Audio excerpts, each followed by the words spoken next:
What's growing on, guys? The moment you've all been waiting for. So I've been getting lots of comments. How'd we make out with the freeze? You know, what's the property looking like? And we did just, you know, experience some extreme cold here at Sandhill Farm. You know, I think we were 24, 26 degrees for, 3 to 4 hours.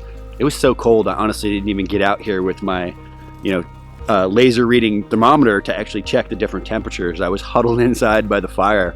I don't do cold well.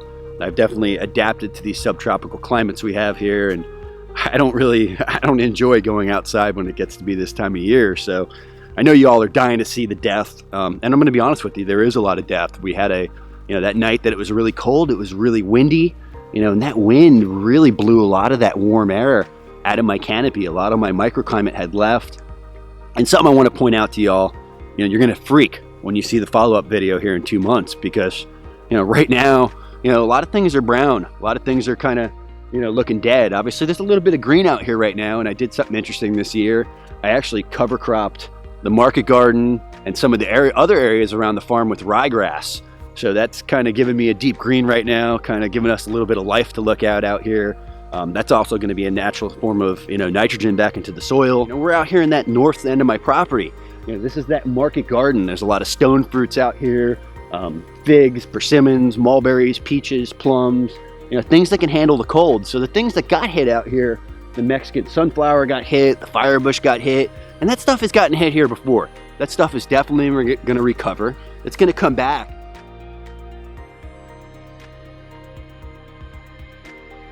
I'll say that, I even have brown stuff in the greenhouse. The most loss that we actually had from the cold was in the nursery. Things that I even covered with frost cloth. I lost hundreds of papayas, probably lost some bananas. There's definitely some things over there that aren't going to recover. Fortunately, most of that stuff, I can document, and I can write that off at the end of the year. My jackfruits are defoliating right now. The bananas are definitely brown right now. I mean, it was so cold. Even more cold hardy species like white sapote, the new growth got brown on those. Those will definitely sprout back out. So, some things, loquats, avocados, cherry of the Rio Grande, obviously all that stuff is very cold hardy. It's fine. But a lot of other things, like I had been talking smack about my jackfruit right here. That's that one I was going to call the Jack Frost jackfruit. It got nipped. It's like Armageddon over here. It looks like a napalm hit. I've had some friends show up from Naples, and they're like, "Oh my God!" They can't believe it. What was the first impression here, Eric? Come on. Oh, it looks beautiful. No, I mean seriously here. What do you think? You got dusted, dude. Dude, I mean this is ridiculous, right? What was I thinking? Did you guys see that cardboard palm over there? Hey, do you want your picture with the dead guava? Yeah, come down to South Florida. I've given up. Your shit got cold. Look at the monstera on the bottom of the tree. That one was green up until a couple days That's ago. gonna look great in my mandala. Right now, it's definitely a little bit ugly. It's definitely a little bit sad. But what I will say is, I bet you 99.5% of these plants recover fine. Right here, I've got a smoked guava. This is supposed to be a more cold hardy variety of guava. That's definitely going to drop all of its leaves, but it will come back. I would say that there's hardly anything that's not going to recover from this cold weather. This is the first year since I've been here. I've even had passion vine defoliate. Those seem to be usually a little bit more protected, when they're up into the oak tree like that. Even the passion vine got smoked a little bit. Bananas got smoked. We had a couple of frost events before we had this really low, cold event. And this was one of probably the most protected, warmest areas of the farm over here on this side. These bananas were completely untouched before we had that, really, really cold night. And I've tried to wait, I think I'm like 8 days since we've had that. So, most everything that's going to be showing damage should be showing it by now, and I didn't want to rush out here with the camera and, maybe catch things before they were actually in the dead stage. And I want to be clear that I have nothing to hide. I know I brag about microclimate and pushing the edge, and I'm still going to be talking about microclimate pushing the edge. Like I said, I think everything's going to survive here.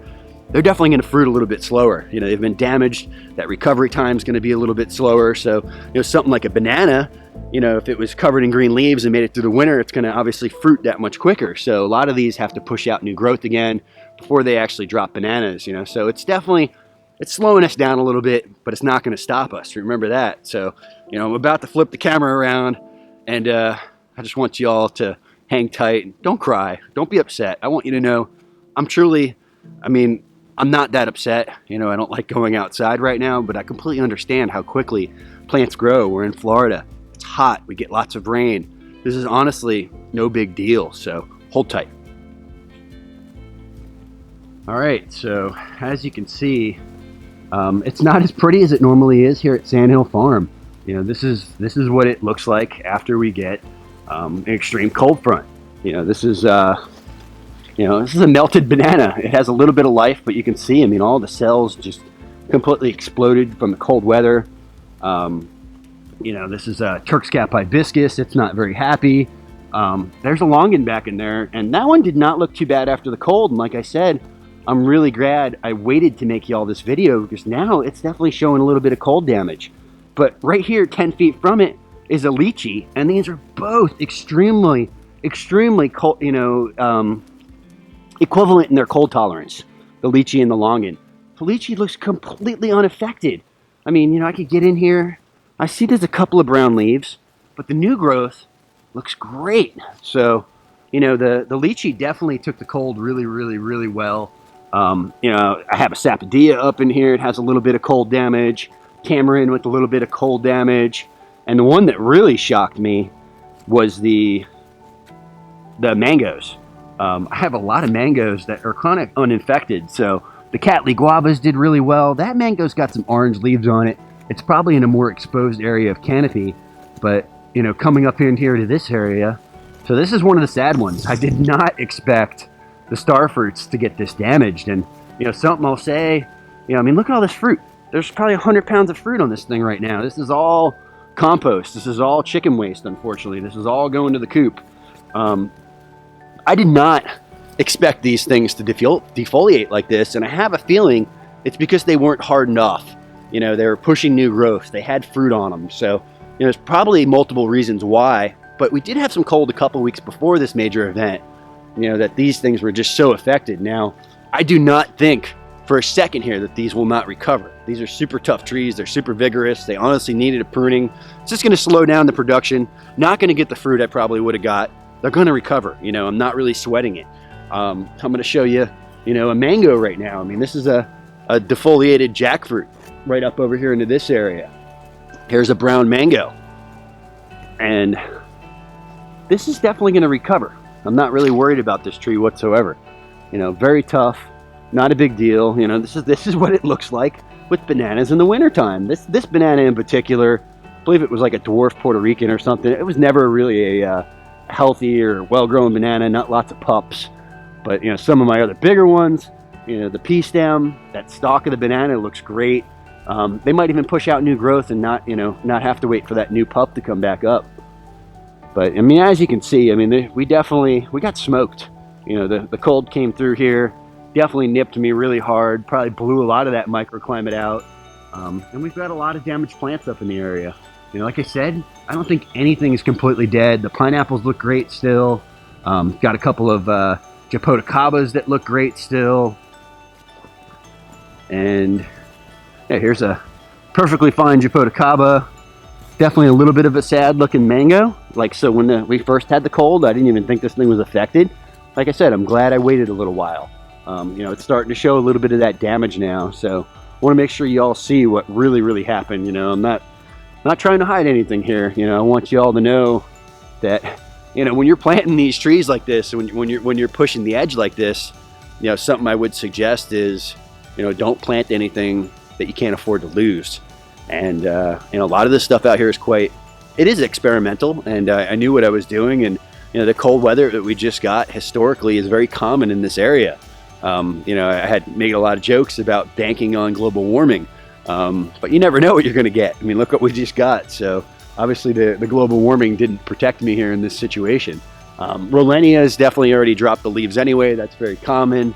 I had a year, we moved in here 2013 and 2014, where these jackfruits defoliated and came right back. So I've never lost a tree from any type of cold weather. Even the photos vines that are growing up the trees here got defoliated. I'm gonna turn the camera right here, and this is really sad.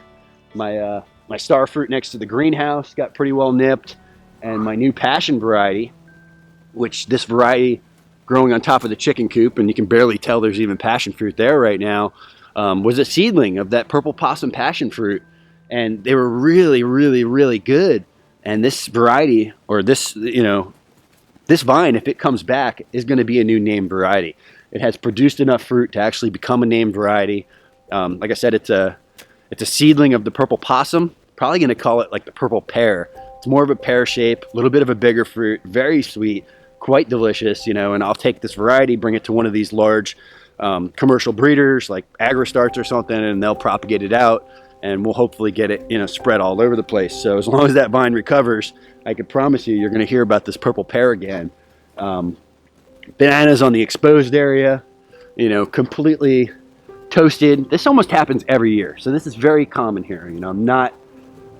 This is not an uncommon episode. And what's really funny is I just saw pieces of passion fruit fall out of the air. I think there's a squirrel up above me eating one of these green fruits. So very common. First time that's happened. I've never had this star fruit defoliate like this. So it got really cold here. Most everything in the nursery that wasn't cold hardy, and these are all mulberries, they're fine. Loquats are fine. Everything that wasn't cold hardy, we dropped, we covered, we protected. So, even with frost cloth protection there in the nursery, some things did get damaged. It's very unfortunate. But my bananas took a little bit of a hit.